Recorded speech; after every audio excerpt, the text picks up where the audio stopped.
शांति। ऐसे ठंडे ठंडे हमारे कुमार तो नहीं है, हाँ? हमारे कुमार तो शक्तिशाली हैं। आवाज़ आपकी ठंडी क्यों? आपसे ज़्यादा तेज तो मेरी आवाज़ है। हाँ? ओम शांति। Thank you.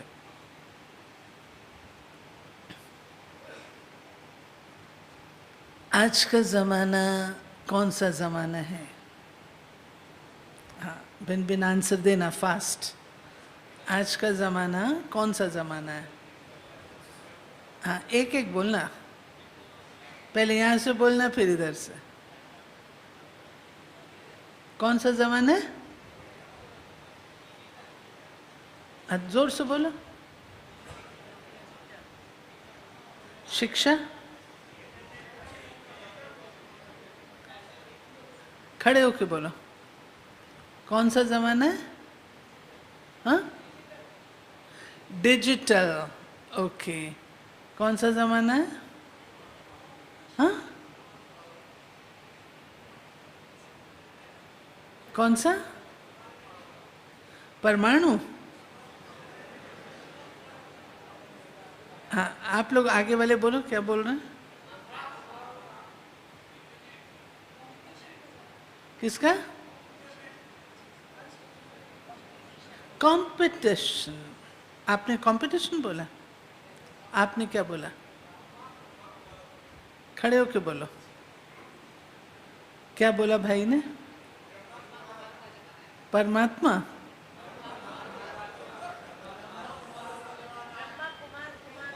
ब्रह्मा कुमारों का जमाना। अरे वाह, आपके मुख में गुलाब जामुन। इतनी जल्दी आ गया जमाना? हाँ, मैं तो सोच रही थी अभी प्रतीक्षा करनी होगी। आने वाला है ना? आने वाला है। आज का ज़माना स्मार्ट रहने का है।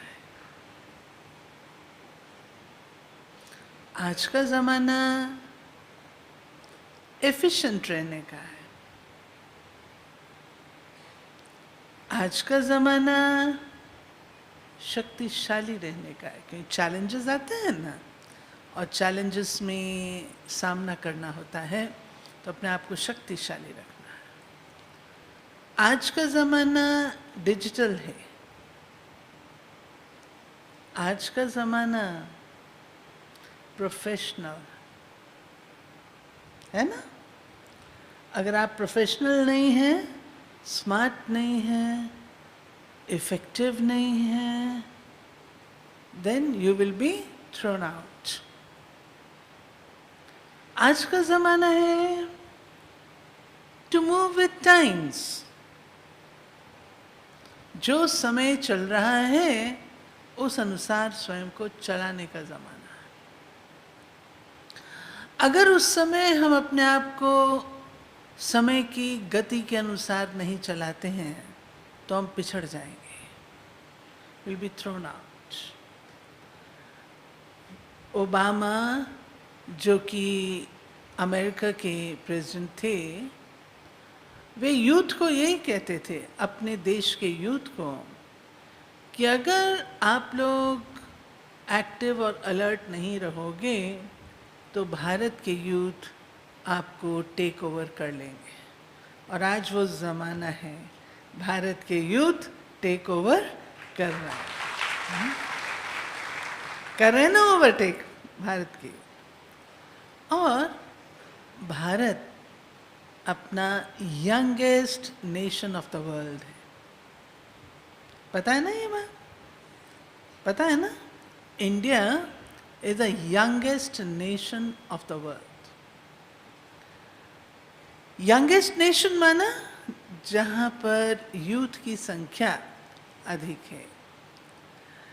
35 to 40 ईयर्स, 40 भी छोड़ दिए, 35 तक की जो आयु के लोग हैं वो सबसे ज़्यादा भारत में है।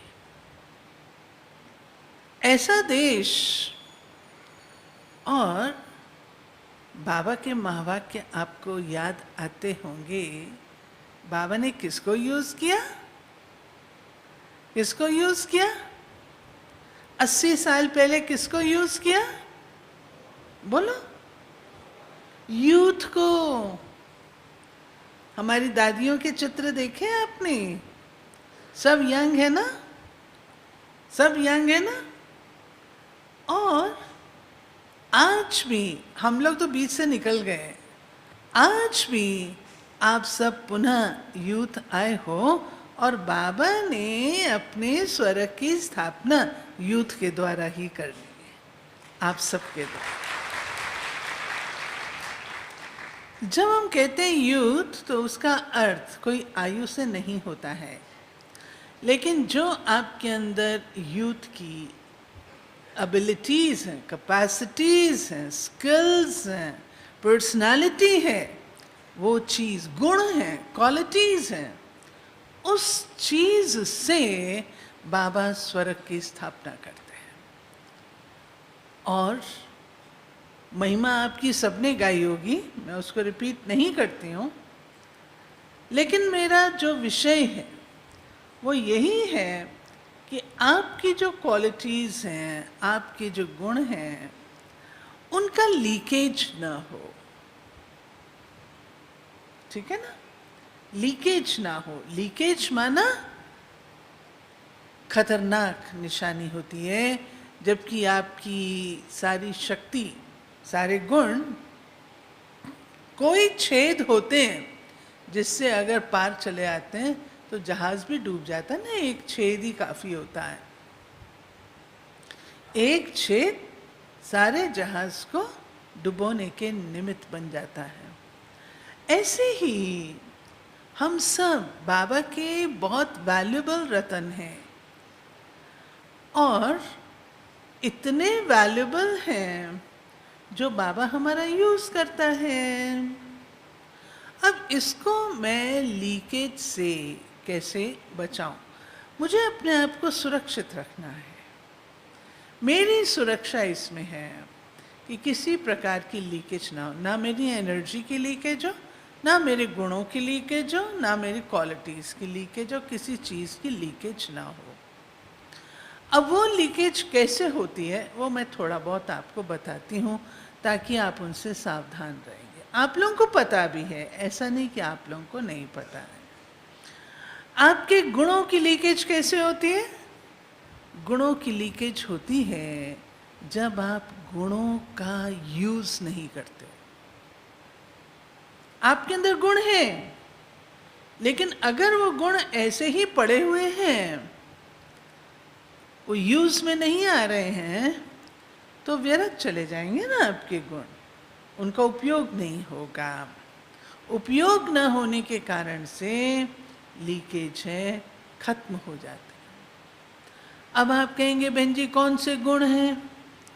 अगर हर एक अपने अपने देखे, हर एक के पास में बाबा ने आपको बहुत सारे गुण हर एक को अलौकिक जन्म में सौगात के रूप से दिए, और उन गुणों को यूज करके ही हम आगे बढ़ते हैं। और बाबा ने बताया है फॉर्मूला, अगर हम उन गुणों को यूज करते हैं तो उसके द्वारा ही हम सर्वगुण संपन्न बनते हैं।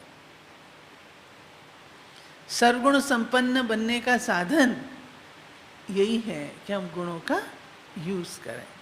आज सवेरे की मुरली में भी जो स्लोगन हमने पढ़ा, उसमें क्या था? विशेषताओं को देखने वाले ही विशेष आत्मा बन जाते हैं। जब हम अपने गुण में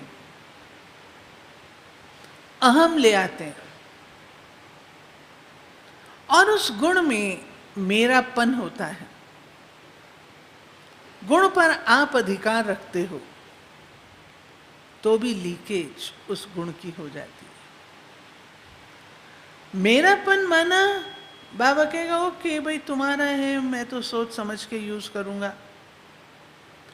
और जब हम उस गुण को बाबा पर समर्पित कर देते हैं, बाबा ये आपके द्वारा दिया हुआ है, तो उस गुण का उपयोग बाबा खूब कराता है। आप सब शिवानी बहन को जानते हो। शिवानी बहन ओआरसी से ही आगे बढ़ी है।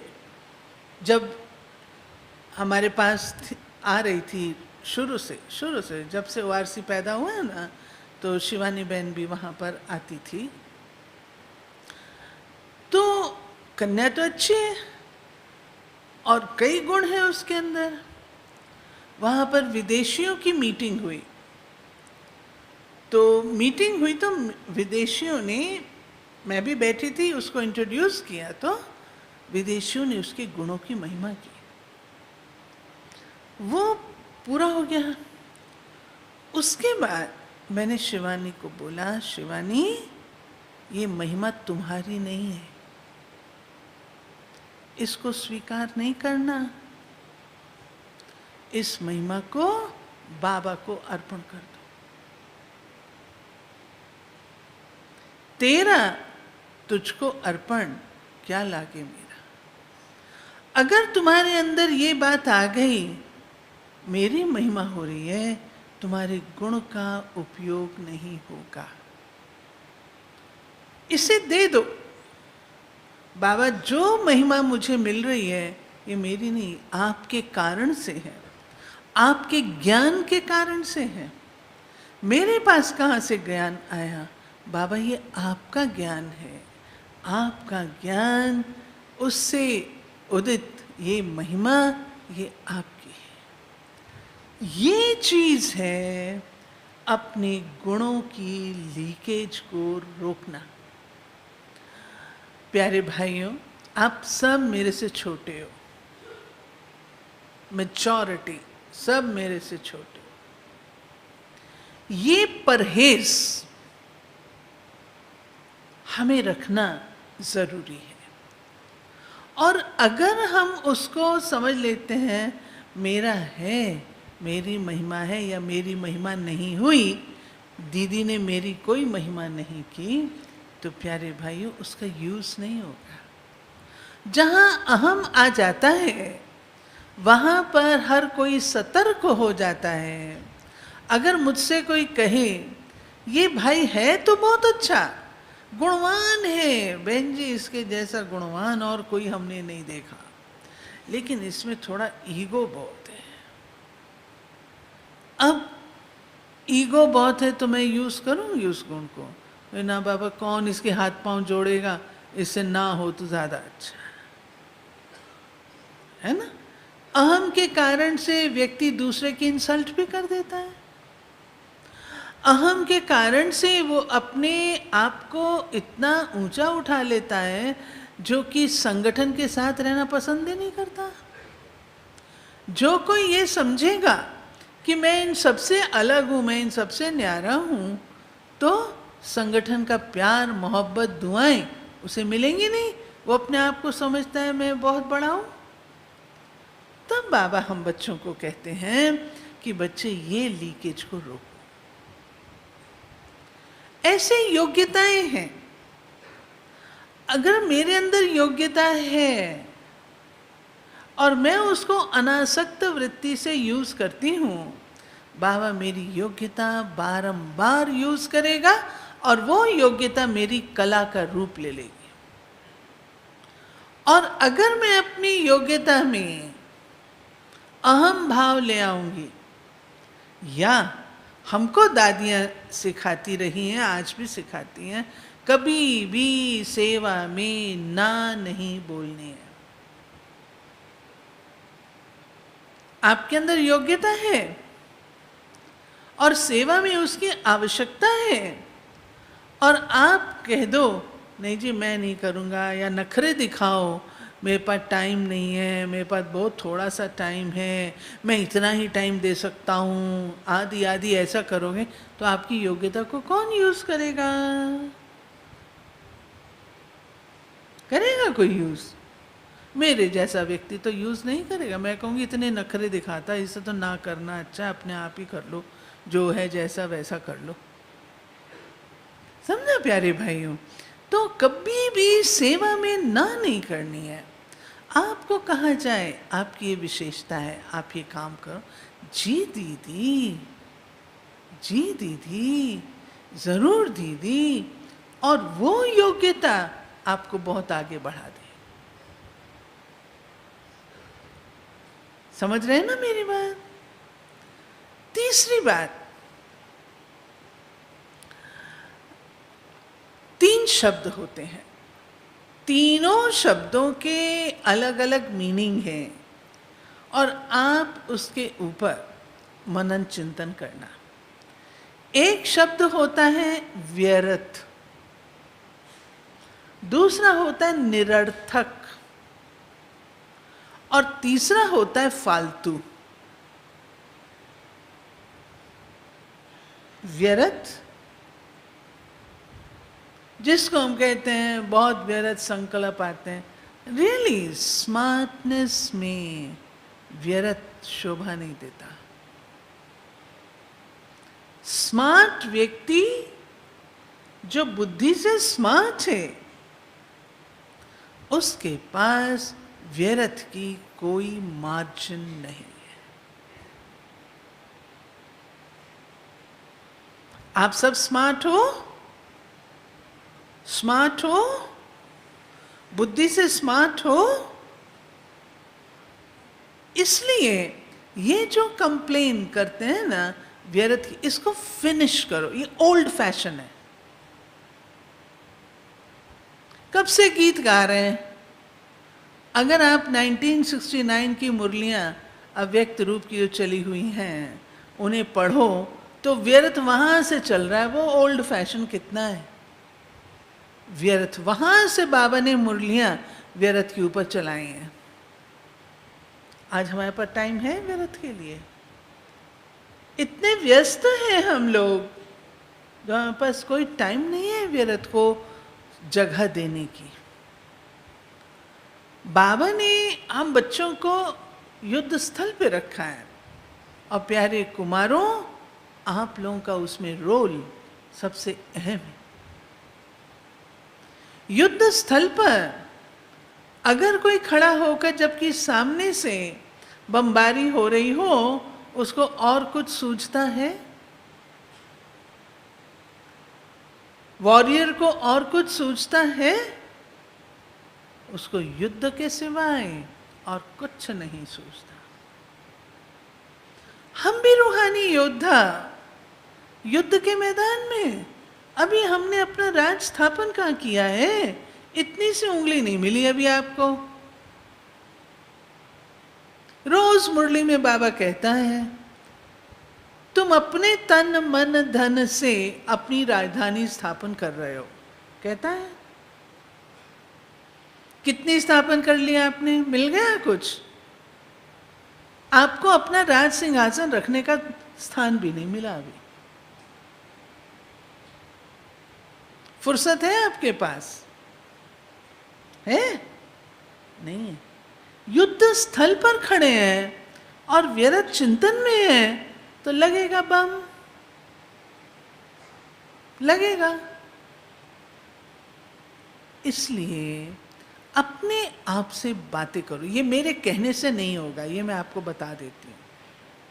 मैं आपको कहूँ और आप कर लो, ये होने वाला नहीं है।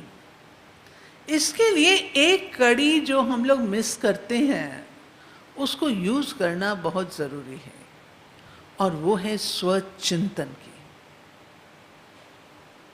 खुद से बातें करना। हम दुनिया भर से बात कर लेते हैं, दुनिया भर के लोगों के साथ व्यवहार में आ जाते हैं, लेकिन जब आता है खुद से बातें करना, वहाँ हम हार जाते हैं। हम स्वयं से मुलाकात करने में, बुरा मत मानना, स्वयं से मुलाकात करने में हम डरते हैं। और जब तक मेरी मुलाकात स्वयं से नहीं है, तब तक मैं स्मार्ट बनूं, ये होने वाला नहीं। कोई भी रीति से अपने आप से बातें करके अपनी पर्सनालिटी को सेट करना है।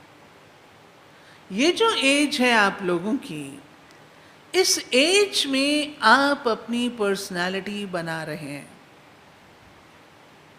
शारीरिक रूप से नहीं कहती हूँ। जब मैं पर्सनालिटी कहती हूँ तो मेरा भावार्थ रूहानी से है। अभी आप बना रहे हैं। हम ये देखें कितनी रूहानी स्मार्टनेस मेरे अंदर है।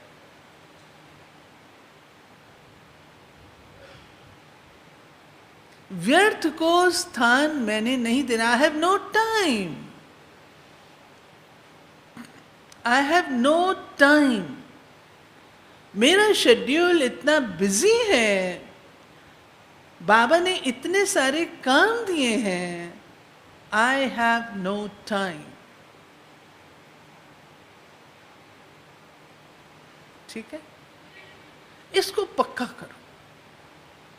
आज की डेट में ये पुरानी बीमारी, ओल्ड फैशन व्यर्थ का शोभा नहीं देता। अगर कुमार आज की डेट में भी आप लोग ये बोलो व्यर्थ संकल्प बहुत चलते हैं, ये शोभा नहीं है, ये शोभा नहीं है। इसको कब्रिस्तान में डालो जो दोबारा उठ ना सके। दूसरा है निरर्थक। निरर्थक मीनिंग जिसका कोई मीनिंग नहीं है। इसमें चाहिए मुझे एकाग्रता की शक्ति।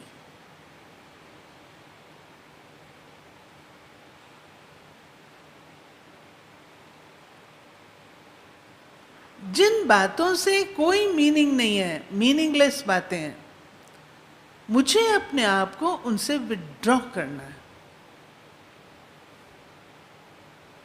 जो मेरे काम की बातें नहीं हैं, उनसे मुझे विड्रॉ करना है। बड़े दीदी ने मेरे को शुरू से सिखाया। मैं पांडव भवन दिल्ली में रहती थी, ओआरसी में तो अभी आई हूँ 15 साल से। पांडव भवन दिल्ली में जिस दिन पांडव भवन का उद्घाटन भी अभी नहीं हुआ था, तब दिल्ली पांडव भवन में वहाँ पहुँची थी दादी गुलजार। हमें 3 दादियाँ थी हमारे ऊपर, दादी गुलजार, दादी निर्मल शांता और दादी ऑलराउंडर। 3 दादियों का सानिध्य मिलता था। और बड़े दीदी कोई काम ऐसे थे जो मैं हर काम करती थी, मुझे शौक था, हर काम करती थी। कोई काम ऐसे थे जिसके लिए मेरे को दीदी समझाते थे ये तेरा काम नहीं है। मानो सब बड़े आए हैं, मुझे अच्छा लगता था, मैं सबको पानी पिलाऊं, ट्रे में पानी सेट करके ले जाती थी। अच्छा गुण है, बुरी बात नहीं है, लेकिन दीदी कहती थी तेरा काम ये नहीं है, ये काम दूसरा भी कोई कर सकता है ना, तुम ये काम। निरर्थक, ये उस शब्दों में निरर्थक है। जो काम मेरा नहीं है वो मुझे नहीं करना है, नहीं करना है। अब एग्जाम्पल मैं बता देती हूँ। आजकल सोशल मीडिया के गुलाम हैं, सोशल मीडिया और स्पेशली यूथ गुलाम हो गया है। प्यारे भाइयों, हमने सारी गुलामियां तोड़ दी। आपके तो संस्कार में ही गुलामी नहीं है, कुमारों के संस्कार में ही फ्रीडम है। आपने सोशल मीडिया की गुलामी स्वीकार कैसे कर ली? कैसे कर ली? वैसे तो आप किसी प्रकार की परतंत्रता नहीं चाहते हो। चाहते हो? बोलो, परतंत्रता चाहते हो? क्या कहते हो? हमें फ्रीडम चाहिए, हमें फ्रीडम चाहिए। ये कैसे स्वीकार कर ली? फेसबुक, व्हाट्सएप, इसके सिवाय काम ही नहीं चलता।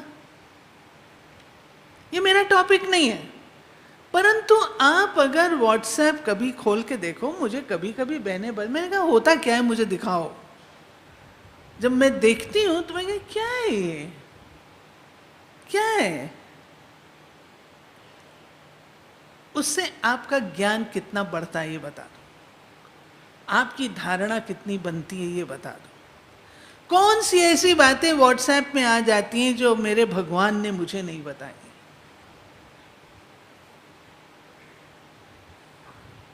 बता दो, बताई है ना बाबा ने। ये टाइम सेविंग डिवाइस, निरर्थक बातों से मैंने अपने आप को विड्रॉ कर। हाँ, पर्पसफुल रीति से आप इसका उपयोग करते हैं, उसके अगेंस्ट मैं नहीं हूं। मैं ब्रॉड माइंडेड में हूं, लेकिन मेरे में इतनी शक्ति होनी चाहिए जो मैं केवल और केवल पर्पसफुल, जरूरी कार्य, अर्थ उसका उपयोग करूं, अन्यथा न करूं। ये मेरी शक्ति, इतनी विल पावर मुझे चाहिए, गुलामी नहीं चाहिए।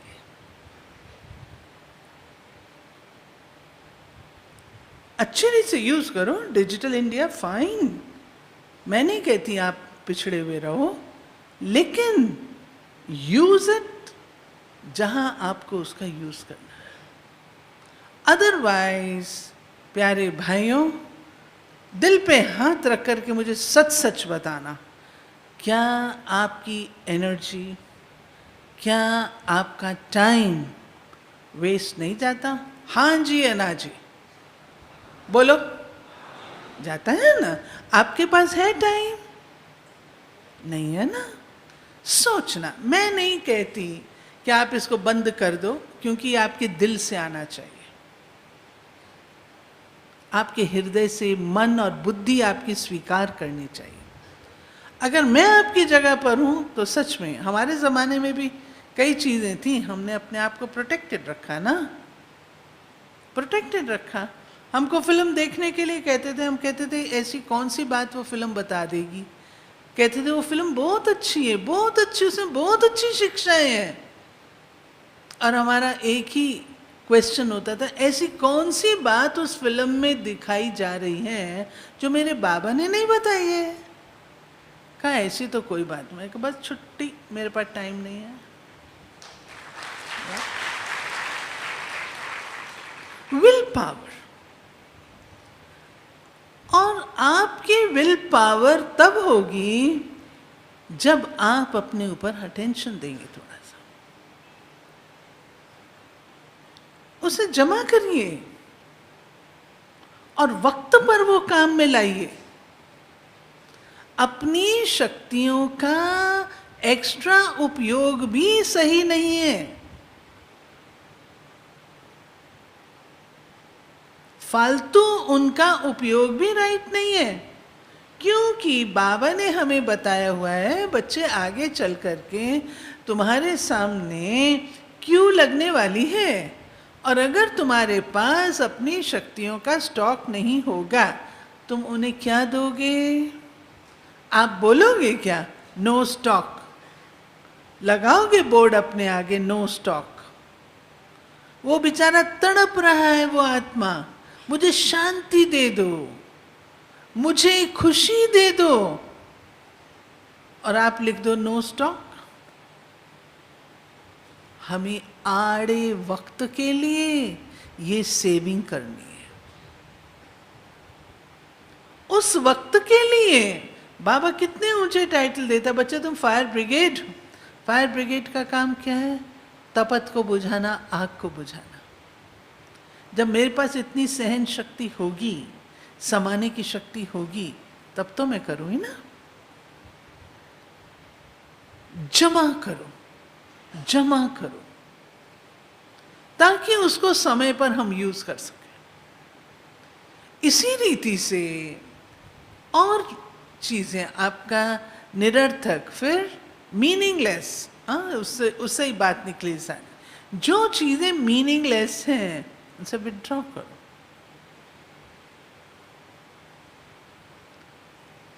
एक चीज जो कुमारों को बहुत प्रिय लगती है, बहुत थोड़े कुमार उससे सुरक्षित रहते हैं, बताऊं? इंफॉर्मेशन चाहिए, इंफॉर्मेशन कलेक्ट करेंगे, यहाँ क्या हो रहा है, वहाँ क्या हो रहा है, वहाँ क्या हो रहा है। मेरा क्या जाता है भाई, आजकल व्हाट्सएप पे पता नहीं क्या आ रहा है, ये नहीं करना है, ऐसा नहीं करना है, ऐसा। बाबा ने हमें काम दिया है क्या? बाबा ने हमें काम दिया है वो? तो नहीं दिया ना। मेरी ड्यूटी तो नहीं लगाई ना। अगर गुलजार दादी हमें इतना सख्ती से सिखलाते थे, अगर क्लास में हम लोग बैठे हैं, मुरली सुन रहे हैं, और अगर गेट से किसी ने प्रवेश किया और हमारी नज़रें वहाँ गईं, तो दादी कहते थे तुमको ड्यूटी मिली है क्या उसको बिठाने की? ये तुमको काम मिला है? ये तो नहीं दादी, मेरा काम तो नहीं है। तुम्हारी आँख वहाँ क्यों गई? तो अपने आप को अर्जुन बनाओ। अर्जुन कोई दूसरा नहीं था, हम ही थे। अर्जुन एकाग्रता का प्रतीक है।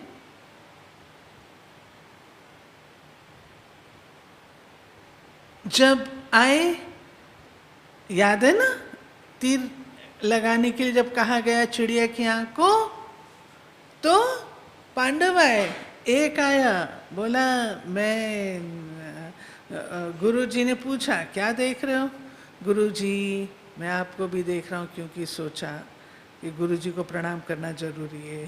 गुरुजी मैं आपको देख रहा हूँ, मैं अपने भाइयों को भी देख रहा हूँ, और मैं चिड़िया को भी देख रहा हूँ। गुरुजी ने कहा आ जाओ बेटा किनारे। हाँ? फिर दूसरा आया, उसने सोचा गुरुजी को तो प्रणाम ज़रूर करना ही चाहिए। गुरुजी मैं आपको भी देख रहा हूँ, मैं ये भी देख रहा हूँ, ये भी देख रहा हूँ, सब आ जाओ किनारे। सबको किनारे कर दिया। अर्जुन आया, उसने क्या बोला? मैं चिड़िया की आँख का तारा देख रहा हूँ, और कहा अब तुम तीर लगाओ। वो जीत गया। एकाग्रता, ये एकाग्रता आपकी लीकेज को रोकने का साधन है। It will save your time, money, energy, thoughts, everything. Concentration. जो काम मेरा नहीं है किनारे कर दो। मैं आपको अपनी लाइफ की एक धारणा बताती हूँ। हम तो छोटे से थे, 8.5-9 वर्ष की आयु के थे, तब से बाबा के बने। आप क्या समझते हो, इस लाइफ में उतार चढ़ाव, इतनी सारी बातें नहीं आई होंगी? बहुत कुछ हम आंखों से देखते थे। लेकिन प्यारे भाइयों, मैं आपको स्पष्ट बताती हूँ, कोई मर रहा है, जी रहा है, कोई किसी कारण से जा रहा है, कोई उसको देख करके जा रहा है, कोई ये कर रहा है, कोई वो कर रहा है, मैं कभी नहीं देखती थी। मुझे अपने लक्ष्य को देखना है। फिनिश्ड। कुछ नहीं देखो, आप बहुत बातों से बच जाओगे। अलबेलापन जो आता है ना, इसीलिए आता है। जब हम बड़ों को देख लेते हैं, औरों को देखते हैं, तो अलबेलापन आता है। ये भी तो करते हैं, उसने भी तो किया, उसने किया तो बहन जी ने कुछ नहीं कहा, और मैंने किया तो मुझे डांट लगा दी। ये होगा, ये होगा। मुझे डांट मिली, बहुत अच्छा हुआ, थैंक यू दीदी, आपने मुझे डांट लगाई, मैं सुधर जाऊंगा। जिसको डांट नहीं मिली उसकी आदत पक्की हो जाएगी। तो मुझे फायदा मिला ना डांट से, कोई हर्जा नहीं। मेरी गलती पकड़ी गई, बहुत अच्छा हुआ। उसने तो झूठ बोल के अपने आप को पार कर लिया। उसकी गलती पकड़ी नहीं गई और मेरी पकड़ी गई। मेरी गलती पकड़ी गई, बहुत अच्छा हुआ, थैंक यू बाबा, मेरी गलती पकड़ी गई। सुधार कर लेंगे ना। और जिसकी नहीं पकड़ी गई, वो गलती पे गलती करता जाएगा, जाने दो उसको। इन चीजों से अलबेलेपन में नहीं आओ। कभी कभी कहते हैं किसने किया है, कौन करता है। अच्छा, किसने किया, कौन करता? अगर कोई नहीं करता तो उसका अर्थ है कि मैं भी नहीं करूं। प्यारे भाइयों, याद रखना, अलबेलापन आता है जब जीवन में नीरसता होती है। नीरसता समझते हैं ना? उमंग उत्साह नहीं होता है। अलबेलापन उमंग उत्साह खत्म भी करता है, और अलबेलापन नीरसता के कारण आता भी है। दोनों बातें। आप नीरस को देखोगे तो नीरस ही तो बनोगे।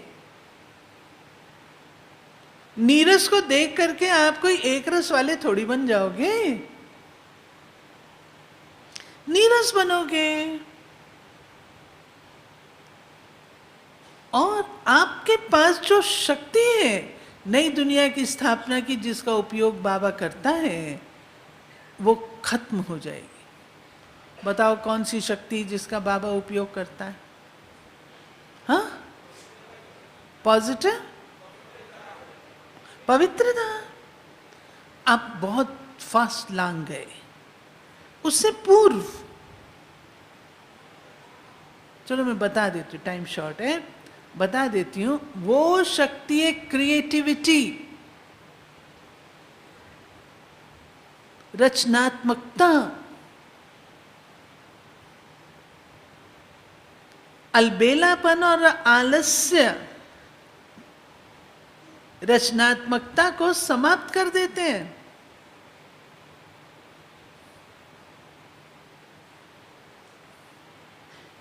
कर लेंगे, हो जाएगा, अभी टाइम बहुत पड़ा है,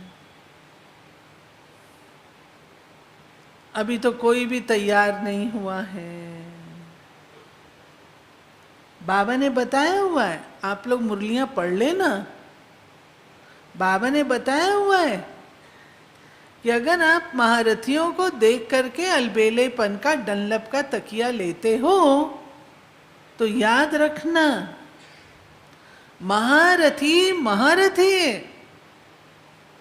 उसकी लाइफ में इतने वर्षों की तपस्या का बल भी है, वो तो पार हो जाएगा। मेरा क्या होगा? वो पार हो जाएगा।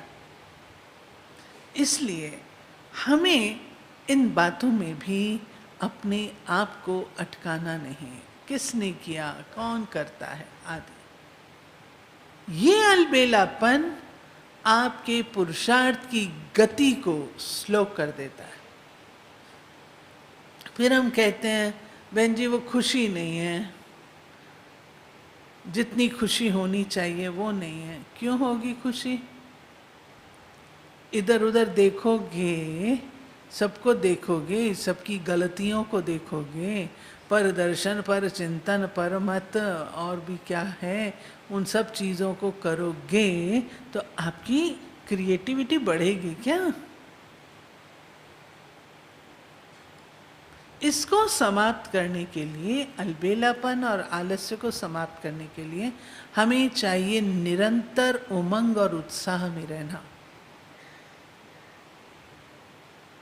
मेरा बाबा जहाँ ज्ञान का सागर है, प्रेम का सागर है, शांति का सागर है, उसमें आज एक टाइटल और ऐड कर लीजिए, वो है मेरा बाबा नवीनता का सागर है।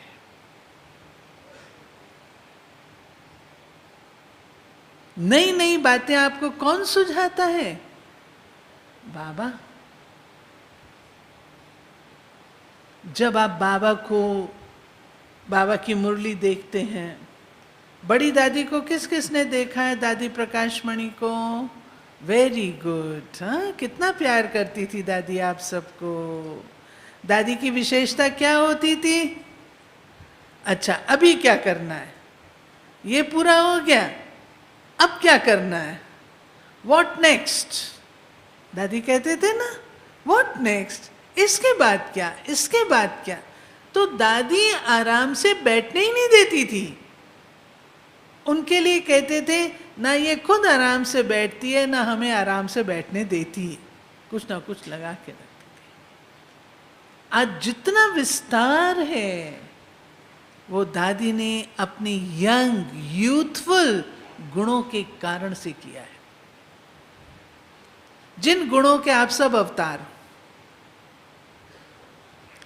यस, इनको यूज कर। नवीनता, आप जितना नवीनता में रहेंगे ना, उतना आप खुश भी रहेंगे, उमंग उत्साह में रहेंगे, आलस्य भी नहीं आएगा और अलबेलापन भी नहीं आएगा। अब ये अलबेलापन और आलस्य कब आता है? स्पेशली मॉर्निंग, अमृत वेले। हाँ, आता है ना, अमृत वेले आता है ना। कौन कौन कुमार हैं जो बिल्कुल अमृत वेला मिस नहीं करते? वो हाथ खड़े करो। हाँ देखो प्यारे कुमारों, आपका ये 50% भी रिजल्ट नहीं है, तो मैं क्या समझूं? आलस अलबेलापन है आपकी लाइफ में। आज छोड़ोगे? छोड़ोगे? रोज प्यारा बाबा आपकी इंतजार करता है, अमृत वेले रोज इंतजार करता है। बाबा आपका कौन है? कौन है? दोस्त है ना। कल चिट्ठी लिखी थी ना खुदा दोस्त को, लिखी थी। खुदा दोस्त रोज आपका इंतजार करता है वतन में, देख रहा होता है मेरा बच्चा आ रहा है या नहीं आ रहा है। बच्चा उठता है, पलंग से पाँव नीचे रखता है, फिर सो जाता है। हाँ? नहीं, ये देखो बाबा मेरा इंतजार करता है। देखो दुनिया में जो दो होते हैं, अभी मेरे को बोलना ही अच्छा नहीं लगता, आशिक माशूक। आशिक माशूक होते हैं, इंतजार करते हैं एक दूसरे का, कितनी मुसीबत हो तो भी पहुंच जाते हैं ना। हाँ जी या ना जी, पहुंचते हैं ना। बाबा आपका कौन है? बाबा कौन है आपका? माशूक। आपका माशूक आपके लिए इंतजार करे और बाबा का आशिक सोया रहे, तो माशूक को अच्छा नहीं लगेगा ना। बाबा तो उदास नहीं होता, लेकिन आपकी इंतजार करते करते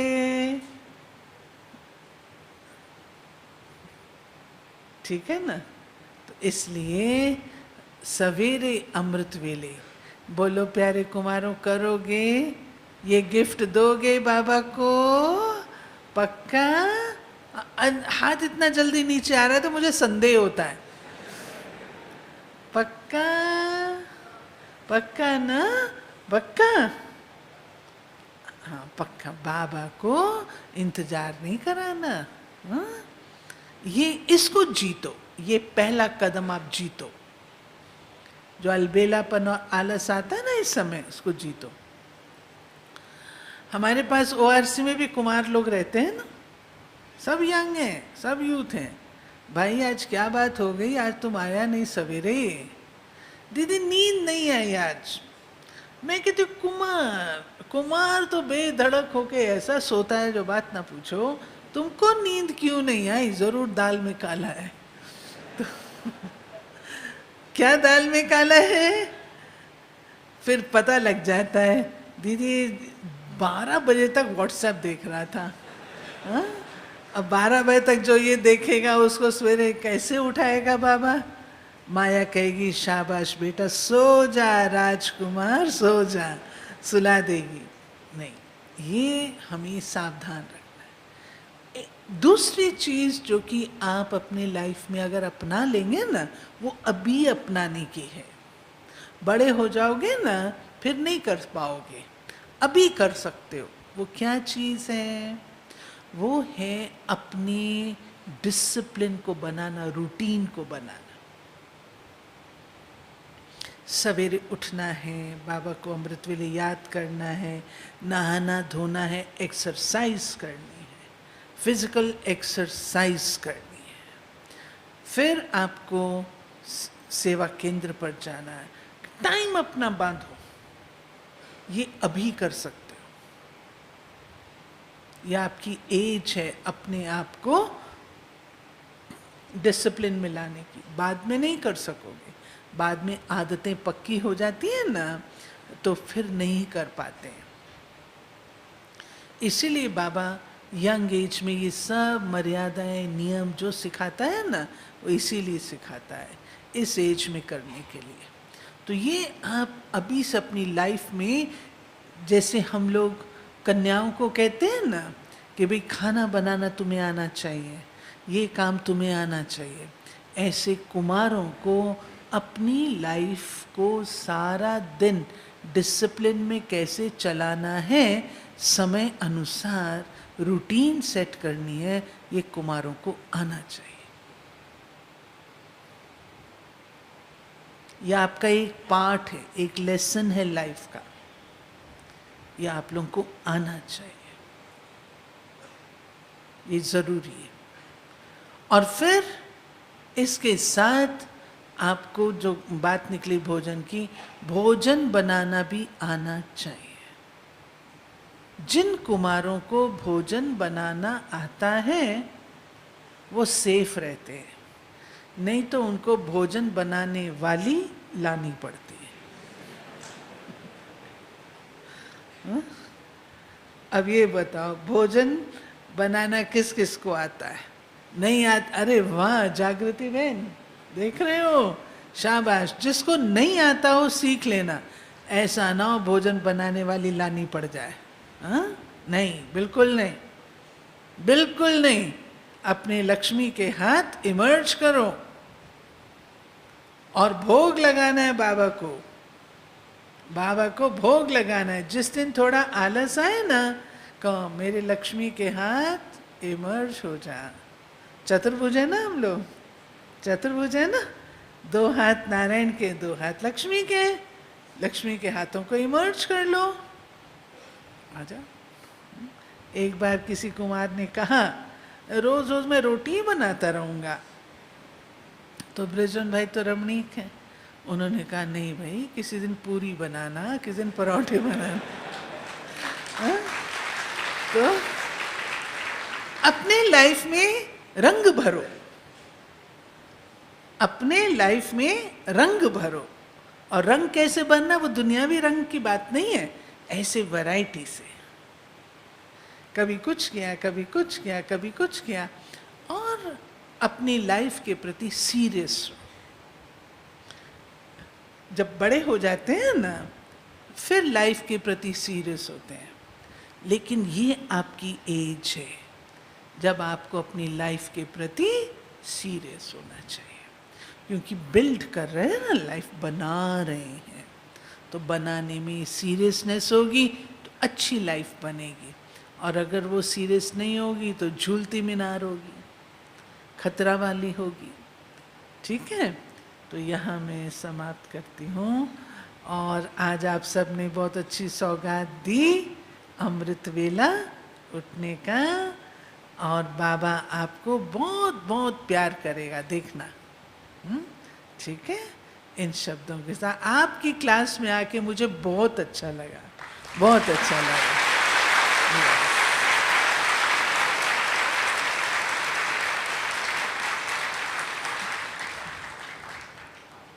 आपकी जो एनर्जी है, आपकी जो शक्ति है, आपकी जो इनोसेंस है, आपकी जो प्योरिटी है, वो सब वाइब्रेशन वायुमंडल क्रिएट करती। इसको सदा संजो के रखना, अपने गुणों को सीप की तरह संजो के रखना। ठीक है, इसके ऊपर माया की नज़र ना पड़े, माया की नज़र नहीं पड़नी चाहिए। ओके, ओम शांति। कुछ कह रहे थे, कोई कुछ बोल रहा था जी? आपका क्लास बहुत अच्छा लगा।